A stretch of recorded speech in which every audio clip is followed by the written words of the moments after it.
Coba mindsetnya kita rubah, kita berkembang sedikit alih sudut pandangnya.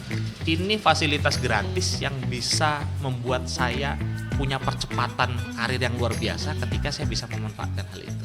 Tapi ketika Anda sudah memutuskan untuk memilih, jangan pernah menyesalinya. Betul sekali. Tapi ternyata ketika hal itu nggak sesuai dan Anda menyesalinya, move, pindah dari situ. Simple gini aja. Tidak akan terjadi perubahan tanpa ketidaknyamanan. Dan hanya orang gila yang menghendaki perubahan tapi masih ngelakuin hal yang sama.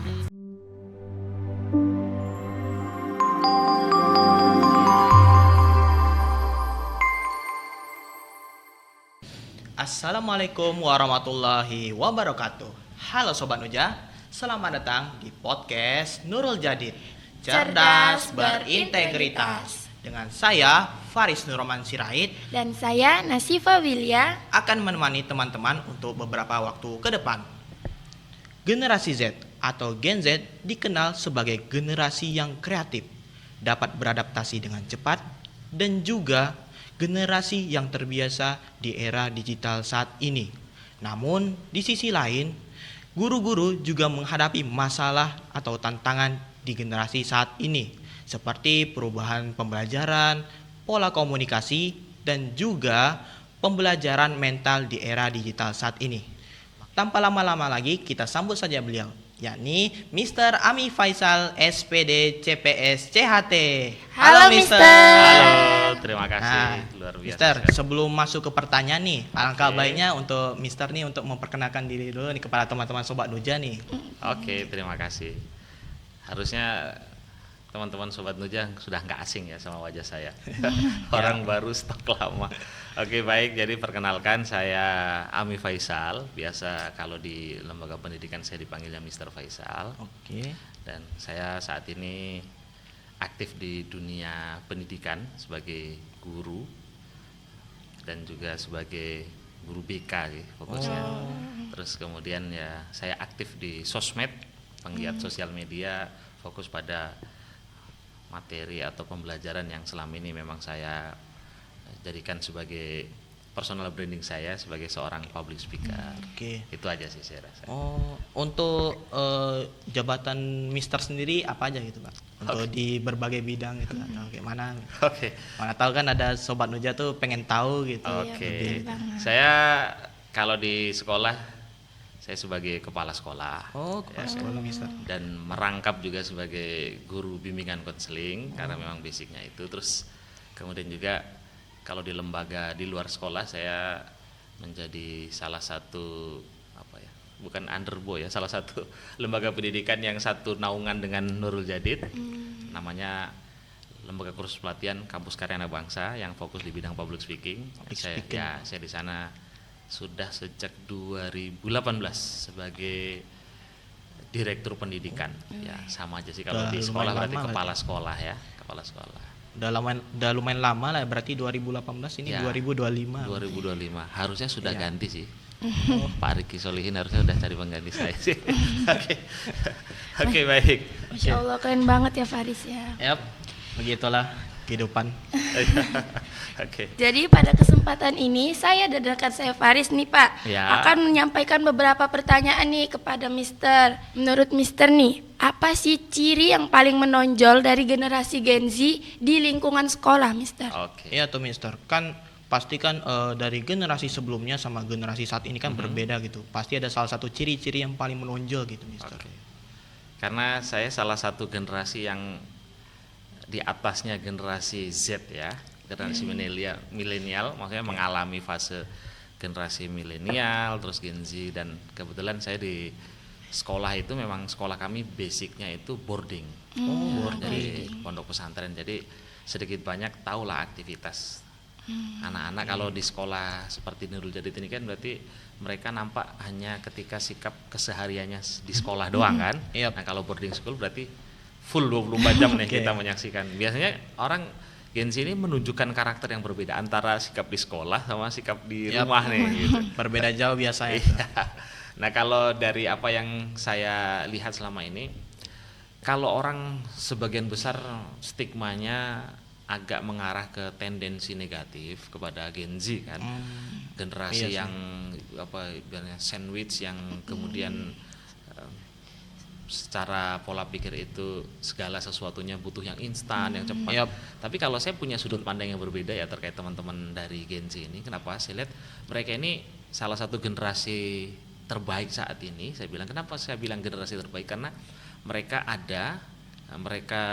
hidup dibarengi dengan kemajuan teknologi, kemajuan ilmu pengetahuan, kemajuan segala sesuatu, kemudahan-kemudahan informasi yang mereka dapat dari media sosial, sehingga menjadikan mereka satu langkah lebih maju dibandingkan generasi sebelumnya. Kenapa saya bilang satu langkah lebih maju? Karena saat ini mereka mohon maaf, mungkin kalau kami dulu pada saat kami ada di fase usia seperti Anda ini, 2006 sampai 2009 itu masih sangat jarang.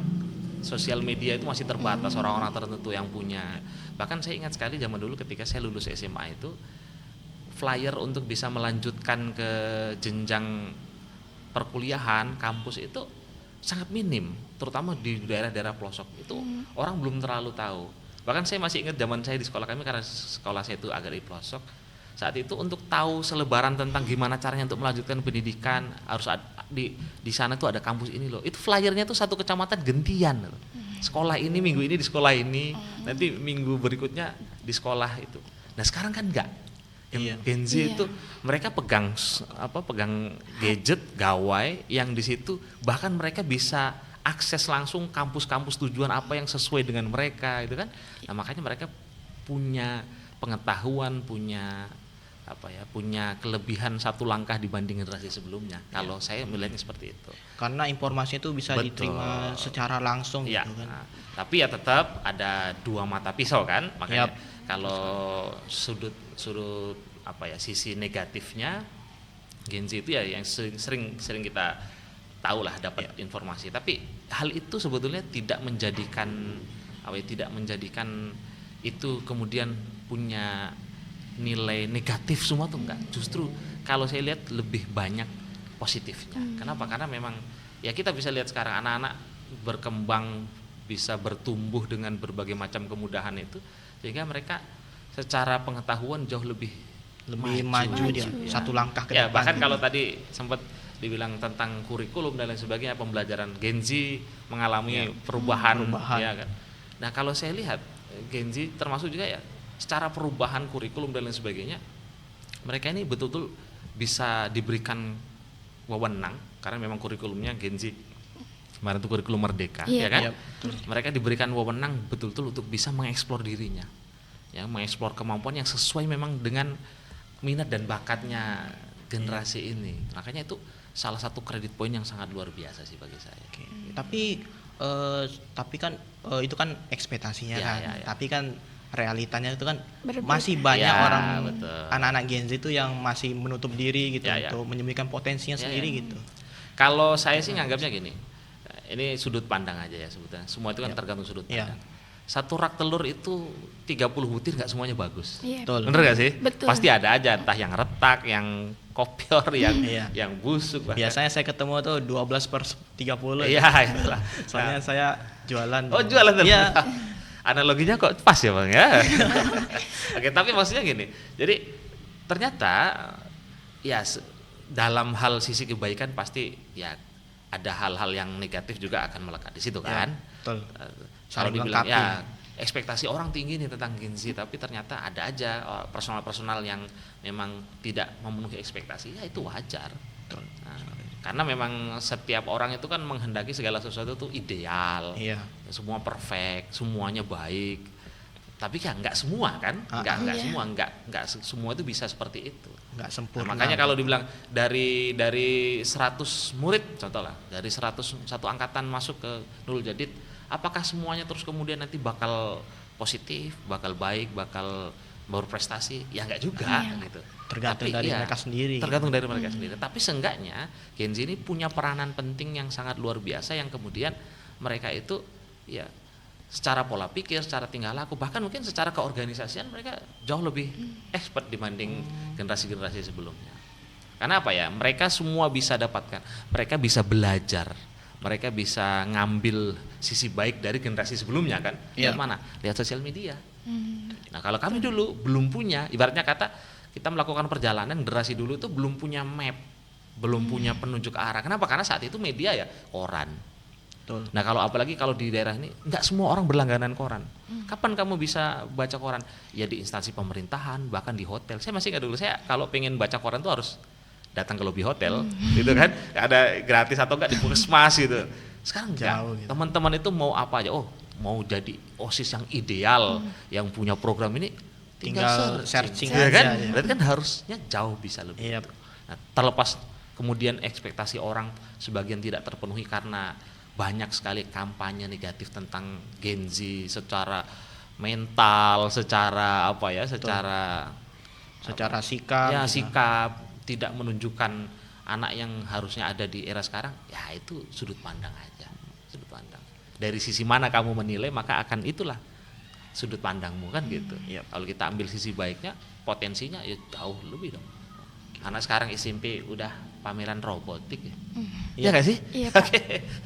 Zaman kita dulu enggak lah main itu apa ya, dakon itu kan. Ya udah beda, generasinya beda, zamannya beda. Nah sudut pandangnya yang juga harus berbeda.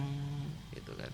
Berarti dari sudut pandang itu kita bisa menilai generasi Gen Z itu dari sisi baik atau sisi buruk. Iya benar. Karena ya sebagian orang masih pakai apa ya, cara lama atau logika lama, sudut pandang lama, terus kemudian dipakai untuk mengukur standarisasi teman-teman Gen Z sekarang, yang akhirnya seakan-akan itu tidak terpenuhi. Padahal kan enggak.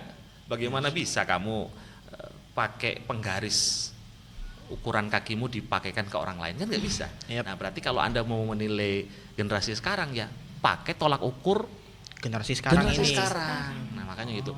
Tapi dulu kan memang kami lebih expert, lebih jago secara mental karena kami cara didiknya pakai cara VOC dan Iya ya itu dulu gitu. Kita nggak usah bicara dulu gitu. Kita bicara sekarang. Yap, Dan betul. sekarang semua kemudahan-kemudahan itu pasti akan berdampak kepada teman-teman Gen Z secara sikap. Nah kita harus bijak seperti itu. Tapi ini sudut pandang ya, opini. Iya. Nanti pasti banyak yang pro dan kontra ya, silakan. Pasti. Oke.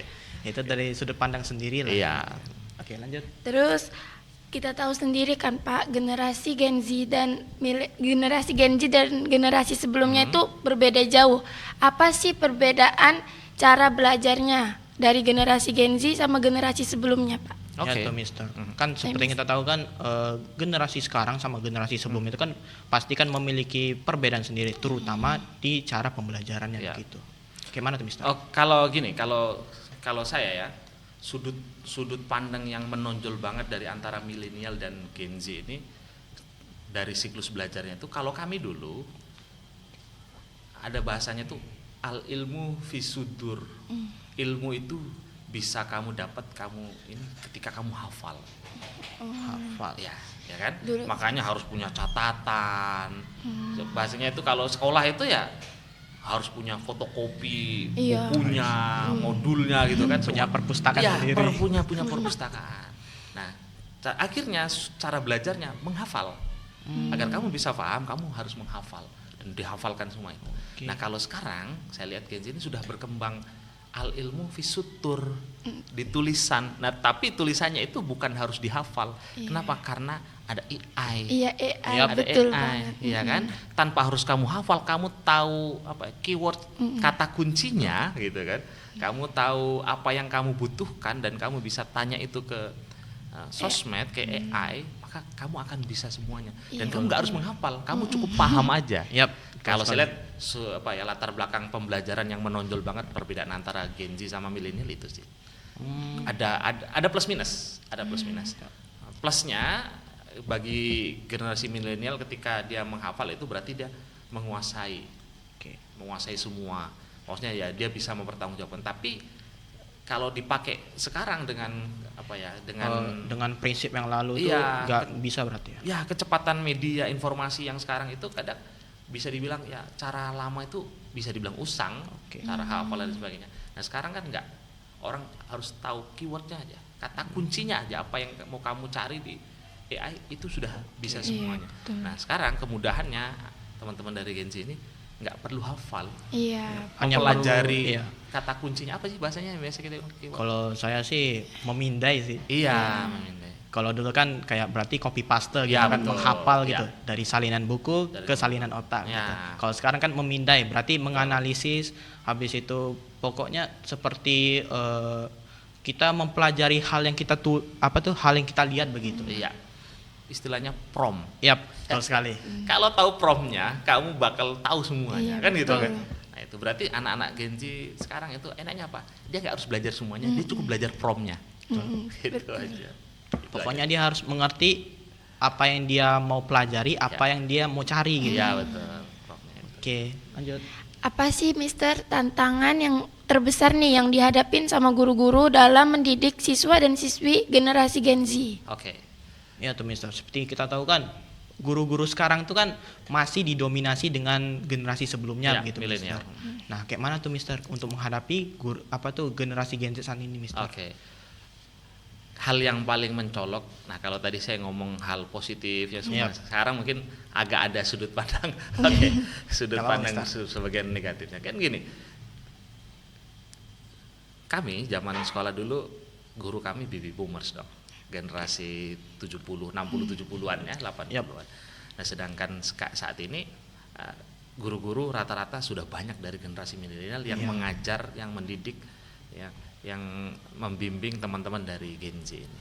Nah hal yang paling mendasar atau tantangan yang dihadapi oleh kami para guru itu satu, guru itu terkadang merasa justru dalam satu sudut pandang itu jadi orang yang tidak tahu lebih banyak daripada muridnya. Iya sih, karena kan murid-muridnya itu kan Gen Z ya. Betul. Satu langkah di depan gitu. Itu yang pertama. Apalagi mohon maaf, mungkin kalau gurunya gaptek, Iya. otomatis itu. Itu tantangan. Tantangannya apa? Akan ada sudut pandang bahwa oh ternyata kok lebih pintar muridnya. Sebetulnya enggak. Bukan lebih pintar, tapi lebih tahu hal di sisi lain yang guru itu mungkin dia tidak upgrade sehingga dia nggak tahu hal itu. Lebih tahu lengkap Iya, informasinya. betul. daripada Yang itu muridnya yang pertama. Yang kedua, secara sikap dan perilaku, karena memang saat ini Gen Z ini sudah berkembang ya, kedewasaan mereka juga dipaksa oleh keadaan, Yap, media sosial, apa yang dilihat, apa yang didengar, sehingga sekarang cara didik juga berubah. Iya betul. Cara didiknya berubah. Kalau dulu antara guru dan murid itu ada namanya hierarki, harus hormat, harus ada batasan. Memang kamu ini orang tua, ini murid. Nah sekarang enggak. Makanya ada namanya guru itu bukan sebagai fasilitator bahkan, tapi sebagai apa? sebagai teman atau sebagai apa yang namanya? inspirasi. Aktivator. Aktivator. Bahasanya. Apa itu aktivator? Kalau bahasanya namanya teman sebaya. Yap. Iya, jadi bukan lagi sebagai orang datang menggurui, itu tidak, tapi membersamai teman-teman Gen Z agar mereka bisa menemukan potensi pola pembelajaran yang mereka buat nyaman. Iya, betul. Nah, kalau di sekarang apalagi kurikulum dari kurikulum Merdeka geser ke kurikulum pembelajaran mendalam kan, deep Yap. learning. Deep learning. Itu kan ada proses dalam belajar itu harus ada fase pemahaman, menggembirakan. Nah, ada Yap. istilah-istilah itu kan. Nah, itu guru itu bukan lagi sebagai fasilitator, tapi sebagai aktivator. Nah, ini jadi tantangan. Yang akhirnya apa? Terkadang ada batasan yang tidak bisa terjadi, sehingga terkadang murid itu rasa sopannya, rasa menghargainya terhadap Menghilang. guru itu Iya, sedikit kurang. luntur. Yap. Akhirnya banyak sekali kita lihat kejadian-kejadian di sosial media, akhirnya teman-teman Gen Z ini tidak bijak Iya benar. menyikapi hal itu. Akhirnya ada pembulian, kasus pemukulan, pelaporan Iya guru. tuh viral banget. Ya itu memang apa bahasanya, dua sudut mata pisau yang nggak bisa dihindari, karena memang dibentuk oleh sistem. Betul sekali. Iya, bukan pure murni kesalahan Gen Z-nya atau Dari murni kesalahan sistemnya. gurunya. Ya sistem yang diciptakan memang seperti itu. Akhirnya membentuk karakter teman-teman Gen Z seperti itu. Segala sesuatu instan. Cara pembelajaran bukan lagi. Kalau dulu guru zaman Mister dulu SD ya, Pak Guru udah mata pelajarannya bahasa Inggris, matematika, bawahnya apa? Mister Kayu lah. Karena Mister dulu aslinya dari Papua, saya sekolah di Merauke, sana di Papua. Oh. Ya, yang di bawah bukan Mister ya. Anak panah itu yang dari roti. Nggak bisa ya siap-siap. Nah itu kan sekarang nggak bisa diterapin. Iya, viral, bisa viral. Nggak bisa diterapin. Nah makanya tapi kemudian nggak bisa juga standar itu saya pakai untuk mengukur pola sikap anak-anak Gen Z sekarang kan nggak Iya, bisa. betul Memang kita sekali. harus menyesuaikan. Berarti dari perbedaan zaman dulu sama sekarang itu kan, kalau dulu itu kan berarti kan ada kayak hierarkinya kan, kayak ada perbedaan yang lumayan jauh lah Betul. antara hormat dan apa tuh ngobrol biasa Iya. begitu. Nah sekarang udah bergeser nih. Ya, Udah bergeser. lebih ke arah inilah apa tuh kayak mendampingi sebagai teman. Teman. Makanya istilahnya namanya aktivator, bukan fasilitator, bukan mentor, tapi aktivator. Oke. Orang yang membersamai. Oh, mereka menemukan sendiri, kita cukup mengarahkan. Itu aja sih tantangannya itu. Akhirnya terkadang itu tadi saya bilang teman-teman dari Gen Z ini tidak bisa menjaga itu, kemudian terlalu berlebihan, akhirnya terjadilah rasa hormatnya kurang. Ya, sopan santunnya Ya, sopan kurang. santunnya kurang. Padahal harusnya hal itu nggak bisa hilang dari diri Iya. setiap orang kan, gitu. Seharusnya begitu. Harapannya. Oke, lanjut. Ngomong-ngomong tentang teknologi nih, Mister. Ya. Bagaimana sih pengaruh teknologi dan media sosial dalam sikap generasi Gen Z zaman sekarang nih, Mister? Oke. Betul sekali, Mister. Kan seperti yang kita tahu kan Gen Z ini kan sangat nggak bisa lepas dari benda peta, Ya. habis itu bercahaya LCD itu kan. Nah, itu kan pasti jadi kayak ada patokan hidupnya di sana itu. Nggak mungkin dong berdiam selama berjam-jam Ya, itu. ya. Gimana tuh, Mister, untuk Ya, menyikapi itu, Mister? nggak bisa dipungkiri ya. Yap. Salah satu karakter kepribadian seseorang itu kan berangkat dari segala sesuatu yang menjadi induksi. Nah, induksi terbesar anak-anak saat ini berarti lewat sosial media salah satunya, smartphone itu, gawai itu.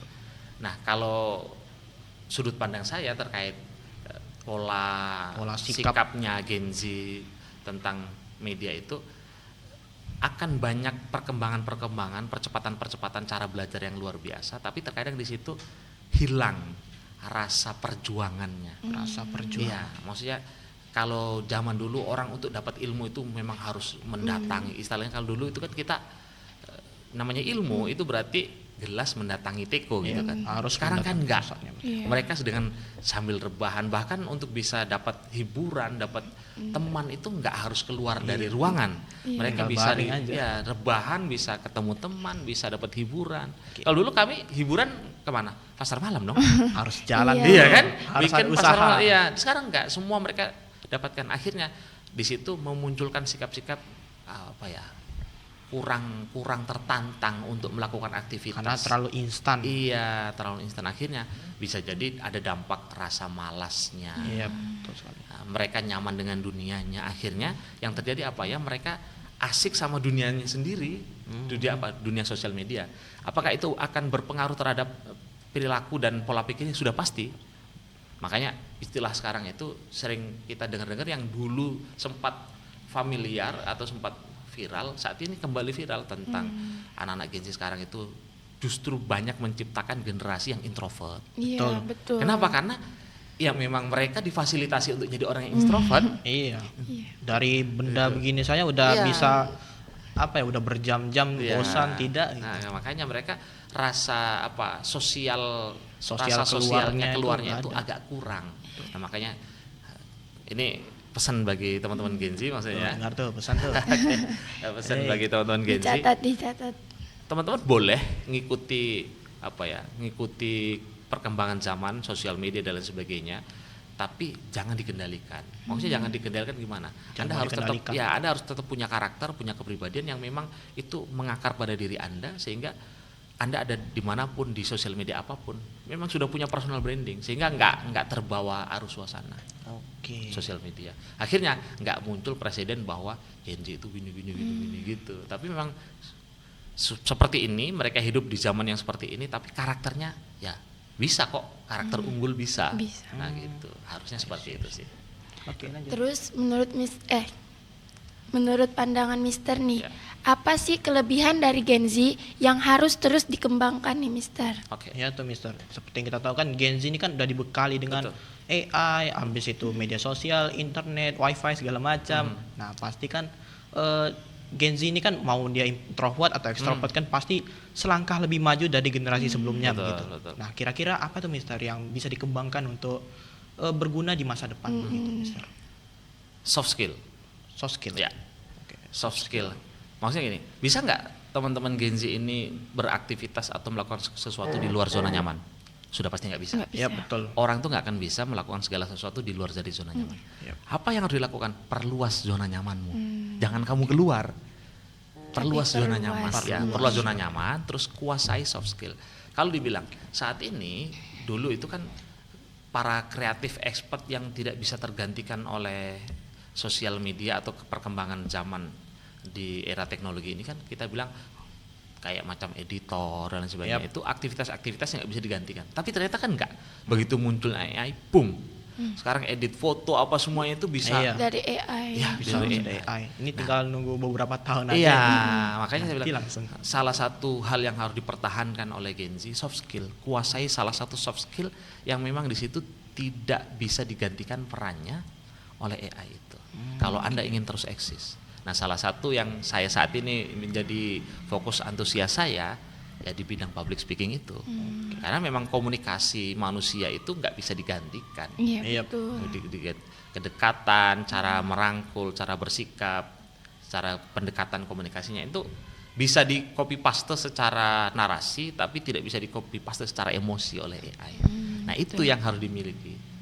Makanya saya bilang kalau tadi generasi Gen Z itu dia punya kecenderungan lebih banyak introvert, apakah introvert itu antisosial? Tidak harusnya. Jangan antisosial. Boleh nggak kita introvert? Boleh. Itu karena itu memang mungkin lingkungan yang membentuk kita. Tapi apakah kita harus antisosial? Enggak. Anda harus tetap bersosialisasi. Nah, kemampuan sosial itu salah satu soft skill yang bisa membuat saya bisa membuat teman-teman Gen Z itu tetap terus eksis. Berarti semakin majunya AI, semakin majunya internet, habis media sosial, dengan kita bisa setidaknya itu untuk bersosial, itu bisa membuka luang gitu untuk Ya, ya. kita bisa masuk ke Ya, sana. betul sekali. Ya sih, itu masuk akal juga. Ya. Oke, lanjut. Terus gimana sih cara guru biar komunikasi nih yang lebih efektif kepada murid siswa-siswi Gen Z? Iya Oke. tuh Mister, kan seperti yang kita tahu kan kebanyakan seperti yang kita tahu kan dominasi guru sekarang itu kan dari generasi sebelumnya. Ya, Otomatis kan ada perbedaan komunikasi Ya, antara dua generasi ini kan. Nah, kira-kira itu gimana Mister? Oke. Komunikasi efektif gitu. Ini pertanyaan subjektif banget sih. Yap. Maksudnya subjektif banget. Pasti akan ada banyak yang nggak cocok. Ada Pro banyak kontranya lah. kontra.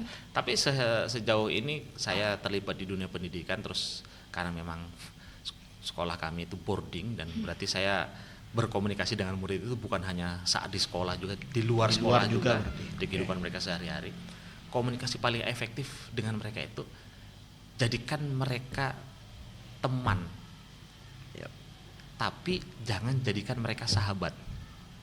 Oke, Paham berarti jangan Iya, terlalu berlebihan. Iya, komunikasinya tetap harus anggap kita sebaya karena memang nggak bisa dipungkiri sugesti akan masuk atau komunikasi itu akan bisa selaras dengan mereka ketika mereka tuh menganggap sebaya. Tapi kalau ada gap, ada perbedaan, Gen Z itu sudah pasti dia akan defend, ngeblok, mentalnya ngeblok, mental block. Nah, maka apa yang harus kita lakukan? Jadikan mereka teman. Biar mereka nyaman ngobrol sama kita, sharing sama kita. Nah, cara sugesti atau kita memberikan induksi-induksi, memberikan saran kepada mereka, itu akan lebih mudah diterima. Tapi jangan jadikan mereka sahabat. Kenapa? Karena ketika kita dari teman itu terus kemudian bergeser jadi sahabat, tidak ada batasan yang di situ juga dampaknya juga bisa buruk. Apa yang Ada tadi sisi negatifnya lah. sisi negatifnya akhirnya terlalu dekat. Kenapa ya? Secara usia terpautnya nggak terlalu jauh. Iya. Ya kan guru-guru rata-rata sekarang usianya 25 sampai 31 itu kan rata-rata kan. Nah, nggak terpaut jauh. Yang akhir nanti justru ada dampak negatifnya. Makanya saya bilang tadi ini versi saya subjektif banget, tapi yang selama ini yang saya jalankan itu jadikan mereka teman tapi jangan jadikan mereka sahabat. Tetap harus ada jarak tapi secara komunikasi mereka menganggap kami para guru itu teman sehingga nggak ada blok, nggak ada sekat, nggak ada barrier di situ. Akhirnya ya sekarang tuh lebih bukan termasuk saya sebagai guru BK itu bukan, kalau dulu kan guru BK itu guru bimbingan konseling itu udah pasti sebagai juru hukum, pengadil gitu. Sekarang kan enggak. Justru lebih banyak guru BK itu apa aktivitas terbaiknya saat ini yang harus dilakukan? Mendengarkan. Betul sih. Mendengarkan. Kenapa? Karena apa? Mereka itu udah banyak banget dapat masukan, banyak banget dapat intervensi, dapat banyak banget judgement dari berbagai macam dari kalangan. berbagai macam Iya. kalangan, golongan. Dengan gitu. berbagai latar belakang orang yang memberikan statement itu. Iya. Nah, guru BK itu berperan sebagai pendengar.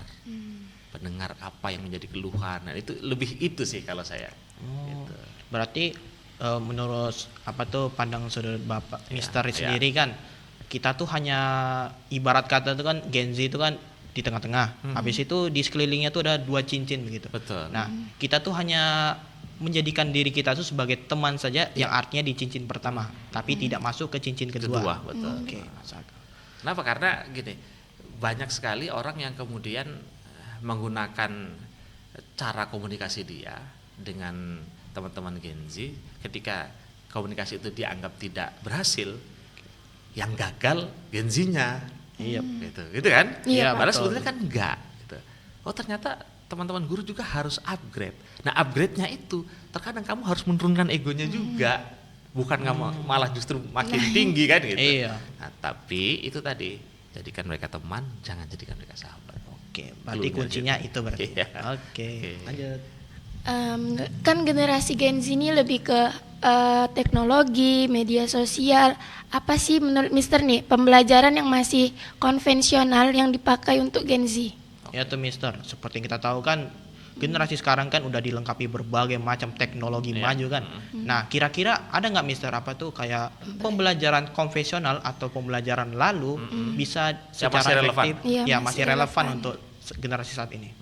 Kalau dari sudut pandang saya, hal-hal yang memang harus tetap dijaga dari segi pendidikan konvensional itu karakter sih. Karakter. Pendidikan karakter. Maksudnya karakter ini kan ibarat kata itu jadi pondasi utama. Kalau nggak tahu di Nurul Jadid ada nggak formula khusus yang dipakai untuk mempertahankan karakter anak-anak ini, disadarkan bahwa mereka itu human, kamu manusia. Walaupun kamu dikelilingi dengan berbagai macam teknologi dan kemajuan, tapi ingat kamu punya sisi manusia yang itu nggak boleh ditinggalin. Kecerdasan emosional yang akan berkaitan tentang karakter itu. Sistem pembelajarannya apa? Ya macam-macam. Kalau di Nurul Jadid mungkin barangkali ada ekskul tentang pramuka. Iya. Kan sebagian sekarang banyak nih Oke. konten-konten kreator yang bilang, coba kasih tahu saya sampai saat ini apa fungsi pramuka, gitu kan? Nah, iya bener banget. Enggak, apa benar-benar bisa dipakai di kehidupan? Betul. Hello, ya, pengalaman seseorang itu bisa didapat dari manapun. Dan salah satu pengalaman berharga yang saya rasakan itu survival. Dan itu bisa didapat dari aktivitas pramuka itu. Walaupun kadang di dalam aktivitas pramuka itu sendiri yang terjadi justru malah ada ajang Pamer. senioritas, pembulian. Nah, itu yang mungkin di luar dari konteks, tapi di dalam konteks sendiri ekskul pramuka itu memang sampai saat ini saya rasa masih relevan. Ya Itu sih. cara konvensional kan, pendidikan Betul. konvensional yang saya rasa sampai saat ini masih relevan, harus tetap dijaga. Kenapa? Karena itu sisi humannya yang nggak Iya. boleh, sisi kemanusiaannya Nggak nggak boleh boleh yang lepas. ditinggalkan, lepas dari anak-anak yang dikelilingi dengan berbagai Iya. macam teknologi kemajuan zaman ini. Betul sih. Soalnya saya dulu juga mikir, ngapain ya pramuka, betul. keringat-keringat sore-sore, Jumat lagi, pengennya mau tidur. Iya. Tapi saya tuh dulu tuh emang suka baca buku kan, Betul. terutama buku psikologis. itu. Ah. Nah, saya juga merasakan gitu kan, apa tuh di pramuka itu kan ada pembelajaran mental gitu, mental kita dibentuk. Dan saya juga mikir sih itu semakin maju teknologi kan semakin monoton suatu hal. Nah, maka dari itu manusia butuh dengan emosi, Ya. emosi manusia gitu. Jadi saya mikir pramuka ini masih tetap ada karena hal itu. Iya, benar. Gitu sih saya mikirnya. Ya, itu tadi saya sampaikan. Di sisi lain ada aja oknum-oknum yang kemudian menjadikan pramuka itu sebagai ajang mengekspresikan Iya. NPD-nya. Betul. Sehingga ada senioritas, ada kakak, ada junior, ada senior gitu. Nah, Apalagi terkadang itu pas udah lomba gitu. ya kan. itu yang dijadikan kampanye negatif teman-teman yang nggak cocok sama pramuka. Betul. Tapi sebetulnya kalau kita ambil sudut pandang lain, pramuka itu ya sampai saat ini masih relevan lah. Nah, untuk membangun kecerdasan emosional, Oke. kemampuan survival yang itu saat ini agak kurang dimiliki oleh teman-teman Gen Z. Iya, betul sekali sih. Pada mager semua aja. Hanya sebagian orang aja yang mau gitu. Survivalnya di dalam mall sekarang ya. Cara bertahan hidup Iya. gitu. Oke, lanjut. Terus bagaimana sih peran guru dalam membentuk etika digital nih kepada siswa-siswi Gen Z nih menurut Mister? Ya tuh Mister. Kayak etika disiplin, konsisten begitu Mister. Kayak mana tuh Mister? Kalau dulu ada istilah namanya mulutmu harimaumu, Iya ya benar. kan? Betul. Nah sekarang karena ini sosial media, Ya. maka jempolmu Ada nerakamu. Ya gitu ya. Jempolmu nerakamu. Hati-hati. Lebih bahaya lagi Iya, berarti. lebih bahaya. Kalau dulu harimau sekarang neraka dia. Iya. Kenapa saya bilang neraka? Karena ketikan Anda itu sekarang Cerminan. jangkauannya bukan hanya Satu. ruang lingkup skupnya itu bengkong doang. Enggak. Ketika Anda salah tergelincir lewat ketikan itu, resikonya nasional, bro. Iya. Bahkan mungkin internasional itu. Iya. FYP-nya Langsung viral viralnya semuanya. itu. Nah, makanya kalau ditanya tadi etika apa yang harusnya dijaga oleh teman-teman Gen Z terkait penggunaan sosial media, yang pertama adalah kemampuan dia untuk mencari tahu bahwa semua hal yang dia lakukan di sosial media itu akan ada dampaknya, Oke. positif maupun negatif. Berarti rasa bertanggung jawab Iya. atas semua yang dia lakukan Ya, gitu. di dalam di sosial media itu bisa jadi itu merepresentasikan kehidupan nyata Anda. Iya sih. Kenapa? Karena ya di situ diatur, ada undang-undangnya, bahkan kan sekarang Ya, kan ada betul. UIT dan lain sebagainya. Nah, tapi di sisi lain, ketika Anda komit sama etika di media sosial, orang akan tahu nih, kamu akan dinilai atau dikenal personal brandingmu sebagai apa di sosial media. Iya. Gitu. Apalagi kan banyak kan apa tuh generasi sekarang tuh yang suka aneh-aneh lah gitu. Iya. Nggak bertanggung jawab gara-gara mereka tuh bisa memakai akun anonim gitu. Betul. Akun bisa diperbanyak, bisa digandakan Buzzer. gitu. Iya, betul Buzzer. sekali. Oke, lanjut. Terus apa sih dampak misalnya kita terlalu berlebihan nih dalam menggunakan teknologi, dampak dari kedisiplinan dan sikap dalam pembelajaran siswa dan siswi Gen Z nih? Oke. Ya tuh. Mister. Kalau berkaitan tentang sosial media, sebetulnya nggak hanya sosial media ya, segala sesuatu yang berlebihan itu nggak bagus. Yap.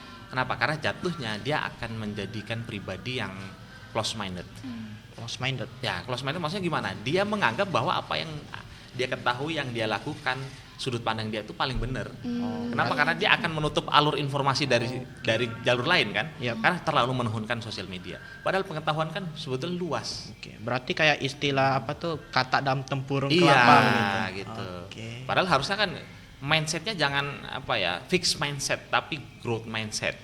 Pola pikir berkembang, sehingga ketika dia ada di zaman, di kondisi yang memang saat ini semuanya berkaitan tentang perkembangan teknologi sosial media, dia harus tetap punya salah satu tolak ukur pengalaman, keilmuan yang menjaga dia di luar dari itu. Oke. Supaya apa? Dia tetap bisa terus survive, bisa terus Masuk akal. bertahan gitu. Oke. Lanjut. Terus apa sih motivasi yang paling pengen Mister sampaikan nih kepada generasi Gen Z? Iya tuh, Mister. Apa sih kayak motivasi atau saran gitu untuk generasi Gen Z saat ini, Mister? Kayak mana tuh, Mister? Kalau saya gini ya, teman-teman Gen Z ini sekarang difasilitasi dengan kemudahan-kemudahan, termasuk salah satunya adalah sosial media itu. Yap. Kalau saya bisa ambil kesimpulan gini, teman-teman sekarang eranya tuh era konseptual. Maksudnya apa era konseptual? Orang itu tidak lagi melihat fungsi, orang itu melihat desain. Kalau saya Lihat kasih hasil. pertanyaan, ya melihat desain. Desain. Desain. Saya kasih contoh gini. Teman-teman pernah nggak jadi pelanggan teh obeng pinggir jalan 3.000-an gitu? Pernah. Oke. Nah, kalau kita kembalikan secara fungsi sebagai apa tuh? Menghilangkan rasa Iya, haus. menghilangkan rasa haus. Tapi teman-teman coba ketika bergeser ke lapak lain atau kafe atau tempat nongkrong yang agak naik sedikit. Kalau di pinggir jalan kita beli 3.000? 3.000, di sana kita beli di kafe kita jumpai harganya bisa jadi 18.000. Iya. Apakah teman-teman komplain? Enggak. Bahkan bangga. Kenapa? Karena sambil nongki, ada sudut Iya. instagramable-nya, lampunya dibuat lebih syahdur-dup, ada live musiknya. Dan Anda mau mengeluarkan uang lebih untuk membeli benda yang sama Dengan harga yang berbeda. dengan harga yang berbeda. Fungsinya sebetulnya sama, tapi karena dikonsep dengan desain yang berbeda. Iya. Nah, teman-teman mau mengeluarkan uang lebih. Nah, maksudnya gini, itulah sekarang zaman itu sekarang itu orang tidak lagi beli fungsi, tapi orang beli desain. Oke. Nah, maka teman-teman harus paham sama itu. Maksudnya gini, kemudahan. Kalau dulu zaman Mister dulu orang mau dikenal banyak orang, mau jadi viral maka lewat jalur artis. Iya sih. Kalau nggak lewat jalur artis, Anda terkenal di koran, di pamflet, di mana banner, mahal biayanya. Mahal. Nah sekarang sosial media yang dimiliki oleh Gen Z, dekat sama Gen Z itu gratis. Iya. Anda bisa membranding diri Anda pengen dikenal sebagai apa, Anda mau diketahui potensinya, itu gratis lewat sosial media Anda. Maka pesan Mister yang paling pengen Mister sampaikan kepada teman-teman Gen Z, gunakan sosial media itu untuk mendesain diri Anda sehingga muncul personal branding, Anda dikenal sebagai apa. Oke. Anda dikenal sebagai podcaster, Anda dikenal sebagai siswa yang berprestasi, Anda dikenal sebagai bad siswa bandel, itu semua bisa di branding di sosial media itu secara gratis. Nah, Anda mau dikenal sebagai apa sekarang di sosial media? Kalau saya itu sih, kemudahan itu yang tidak didapat generasi sebelumnya.